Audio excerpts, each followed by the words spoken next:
Whiplash is one of those films that I can watch time and time again and never get tired of it. It's so beautifully conceived and composed and deserves way more praise than it is currently getting. I know it kind of has a cult following and was nominated for like a bunch of awards and shit maybe, but come on man, this movie is a good ass movie. It might be one of, if not my favorite movies of all times, and it is phenomenal. But let me tell you why I think it's phenomenal. Little trouble there. You're rushing. Here we go. 5, 6, and. Were you rushing or were you dragging? I don't know. One thing I really love about this film is that there are 4 characters, at least that I have noticed, that are introduced and outroduced in a specific order. Yes, outroduced is not a real word, but it really should be. Also, I should mention that for the sake of this video and my sanity, I will not be including the introduction scene between Fletcher and Neiman, so yeah. These 4 characters are Fletcher, Andy's girlfriend Nicole, Andy's papa, and Andy himself. Andy is the first character that we are introduced to in the film. The second character that we are introduced to is his girlfriend Nicole, although they are not together at this point. I get off at 7 on Monday. Okay. Do you want to meet me here? Oh, okay, yeah. Yeah. I will. The third character that the audience is graced with being met with... Graced with being met with... what? Okay, I don't know why I wrote that down. But anyway, the third character is Andy's papa. And the fourth and final character we are introduced to is Terrence Fletcher, aka Terry Fletchy, aka Ter Fleur. Now, in the order that these characters are introduced, they are invertedly outroduced, in the sense that Andrew pushes these people away because they are in direct conflict with his interests. Another thing that is worth pointing out is just how similar Fletcher and Andy push people away in their lives, but we're not going to talk about that in this video. For now, let's talk about...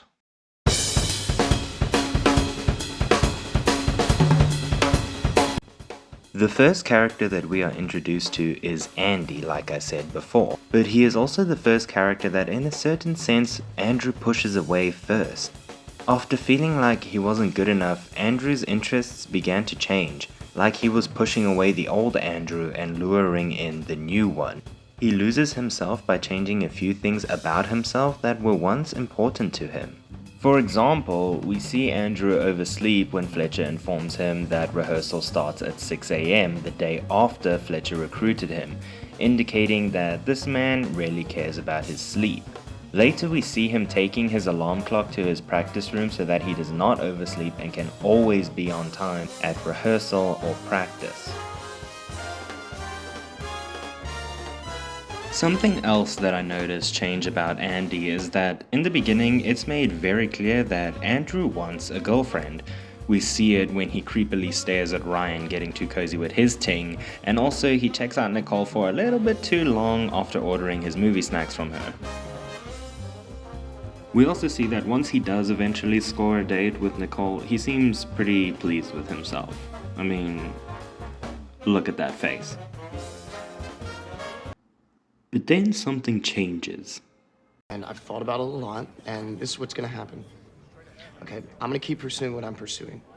And because I'm doing that, it's gonna take up more and more of my time, and Andrew loses touch with himself and breaks things off with what is safe to assume the only chance he's ever had of being in a real relationship. His interests have changed. We also see in this scene the second character that is victim to Damien's law of inverted order when Andrew breaks up with Nicole. She is now the second character to get the cut after Andrew himself. What really makes this scene sad is that we can see Andrew has really grown fond of Nicole. In this scene, she is the only person who we see that Andrew has opened himself up to when he says, because I wanna be great. So Nicole says, And you're not. Man, this shit breaks my heart. She already thinks he's great. She loves him exactly for who he is. He doesn't need to be more. But then Andy says, I want to be one of the greats. that was Andy opening up his heart to someone in a healthy way. He doesn't even do that with his dad, who we know he's close to until later in the movie. And so just like that, both Andy and Nicole have received the conclusive cut. The defining defeat. Look, they're out of the movie basically, so just don't worry about them because we've got practice to do. And Andy doesn't enjoy drumming anymore. But let's stay on topic because the next character to get the cut is Andy's dad. This look says it all, man. After being expelled from Schaefer for, I guess, this, Andy is seen living a completely different life. He has a job, his own place, and a slice of pizza. Speaking of which, holy shit, is that Fletcher? Yes it is, baby. Woohoo! This scene is important because it shows these two characters in a different light. They're just two people talking. They discuss Tourfler's philosophy on teaching and guidance and trial and perseverance. Such a good scene. Anyway, we see Fletcher attempting to recruit Andy once again, but Andy has now tasted a life without Jazz, and he feels that if he has to live without Jazz, there's really only one thing that can fulfill his life. Pizza! No, wait, that's wrong. Nicole! Nicole and pizza go together for Andy like peas and carrots. Wonder what movie we're gonna do next. So he calls up Nicole and asks her if she wants to be back in his life, except Nicole wants nothing to do with him now, and rightfully so because Andy is a moron. He now only has his father, the last remaining good thing in his life.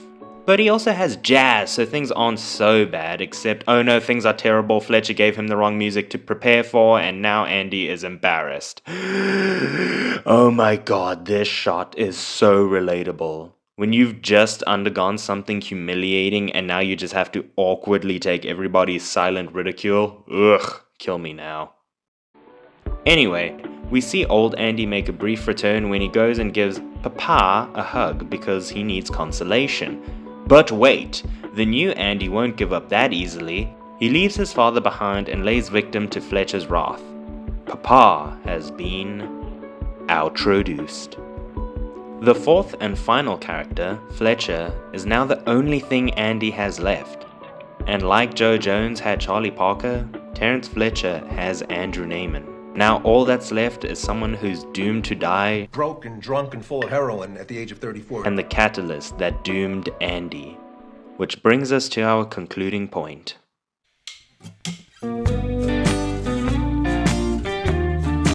I freaking love this movie's ending. I remember when I first watched this movie, I thought it was a happy ending. I ain't even gonna lie. I thought that this was a happy ending. And then I watched the movie for a second time. And I was like, why? And then after the third viewing, what? What the fuck? Yeah, think about it. Andrew does achieve his dream, but at what cost? This kid has lost and sacrificed so much. He pushed away so much of what he loved in pursuit of what he had always dreamed about. And why? Because instead of nurturing Andy, Fletcher broke him. And he's not even sorry for how I tried. Sad ending, but fitting and beautiful nonetheless. Anyway, that's my video essay about Whiplash. This is the first one I've ever done, so please go easy on me. Also, I did the whole thing on my cell phone, and I am really about to lose my mind because it is so frustrating, but thank God it's over. Thank you for watching. Thank you, okay, bye!